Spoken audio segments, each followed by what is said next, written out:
Alright guys, some of you might be wondering why I decided to put such a phrase as this video title, and honestly I have to admit I did so because it's surprisingly on point regarding the brand new Tartarus performance, which despite I wasn't 100% right, at the end of the day is quite bad for the reasons I'm about to explain. So with nothing else to add, let's dive into it, and obviously let's have a look into the brand new Drive Syndicate 10 as well.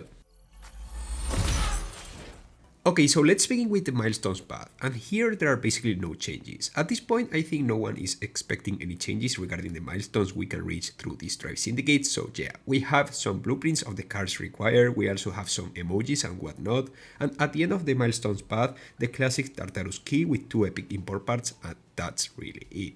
Great, but now let's have a look at the new Chicago track with the new Tartarus because there is plenty of cloth to be cut. Chicago, as some of you guys point out at the video I uploaded about the roadmap, where we had a look into the new track early gameplay, it's a complicated track, let's say. The first impression I got after doing the literal first race of this entire Drive Syndicate was that, well, the level 16 will do terribly here. And why, you might be asking? Well, this is a track where we don't touch the floor per se, but instead we jump from one rooftop to the other, we go above a mall, a train, and so on. So there are plenty of ramps, some of which are followed by corner sections that make you drift as soon as you land in order to not to wreck against a wall. But also being a track with as many bumps as this one, cars with not the best air acceleration like the Level 16 really suffer since it's not like you get to keep a ton of speed between one bump and the other. But hey, there are plenty of other cars, so for as long as you don't focus that much on the Level 16, you should be quite fine in Chicago. Another issue that affects basically all the cars is that Chicago has a quite uneven distribution of road areas that decrease your speed unless you use blue nitro over them, and that's why without a proper distribution most cars are likely to perform worse and lose speed more often as a result of this issue. I have hopes that this will be improved in the future though, but for now it's not a track I personally enjoy driving on.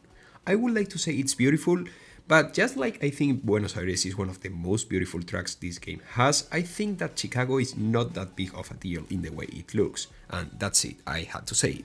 But hey, those were my personal first impressions about the track. You all guys are invited to let me know your thoughts about this track on the comments section. Now it's time to talk about the new Tartarus, the main Drive Syndicate car, the big deal here in a nutshell. Well, at least in Chicago you can see that it's bad. This time is not only about my declared skill issue that you all know, this car is genuinely bad. The acceleration doesn't kick in until you reach around 300 km per hour, the nitro is right on the edge of making this car unusable, and well, the drift radius is sharp, at least, but it doesn't feel floaty, and believe me, this car is fairly bad at retaining speed on every corner you take with it. In some New York sections, I started a corner with this car at full top speed only to lose 200 km per hour a mere few seconds after leaving the corner. I don't know if this Gold Max performance was intended or what, but I can tell you that it's nothing compared to how the Level 16 or the Jesco Absolute were at the time both were released. You see, some people will point at me and say I'm saying this because I can no longer Gold Max this kind of cars for cheap, but here comes the best part guys. This time all what you have to do is open your game, head to the Drive Syndicate and check by yourself on the very first race. You don't even have to progress too deep into the Drive Syndicate. You can see how bad this Tartarus is right at the beginning of the event, and I personally think that's absolutely wonderful. And hey, I never said I wouldn't go for this car, indeed I'm planning to unlock it, but I came up with an idea I think could be quite interesting as a video, so pay close attention guys because here's my plan for this Drive Syndicate 10. Okay, so at this point I will assume that everyone is at least a bit aware of how bad this Tartarus is, and most importantly how in terms of stats it just can't be compared to both the Devil and the Absolute. So here comes my plan. This time I will try to unlock the main Drive Syndicate car by spending the least I can. That's right, I will be trying every single thing I can in order to spend the least amount of money to get the Tartarus key. I think this could be a quite interesting challenge, and let's remember I'm starting with a great position thanks to my garage, since aside from the new cars which have just been released, I own every single car I need in order to progress through this Drive Syndicate, and that's why the spending needed to get the Tartarus key should be straight up minimal. After discussing this idea with some people, it should theoretically be possible to unlock the key by spending an amount as small, well, relatively speaking of course, as $50, which is something I'm quite tempted to try.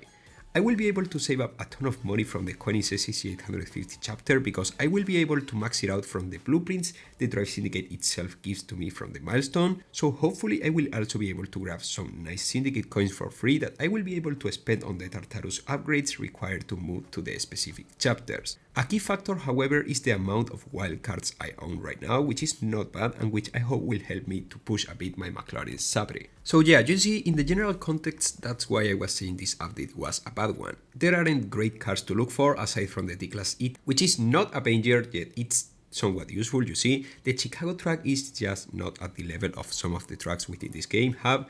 And yeah, in a way it's great that people don't feel tempted to spend on a car just because of how bad it is, but aside from all of that, the only great things to look for are the special event rerun, and that's really it. One last detail about the Tartarus, by the way. I will unlock it for the sake of testing it on multiplayer for you all guys, but seeing how bad it actually is once you gold max it, I have decided to just unlock it because many of you know that upgrading it to 6 stars may take $400 more once you unlock it, but what's the point of doing so if the difference between 3 stars and a bad gold performance is not worth the extra cost? Before preparing this video, I made sure to have a look at the thoughts some people clearly more skilled than I am had about this car, and that's why I said what I did at the beginning of this video regarding the Tartarus. The Chicago terrain distribution might be an error, and Gameloft can still fix the Tartarus to make it a bit better, just like they did with the Koenigsegg CC-850 once the Drive Syndicate was over.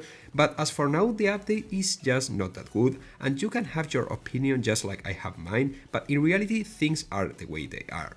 Now obviously it's your time to let me know your thoughts about both the beginning of the season and your first impressions about the Tartarus and the Drive Syndicate as well. Leave your comment sharing your thoughts, and I will see you really soon as usual with much more Asphalt content. Goodbye guys!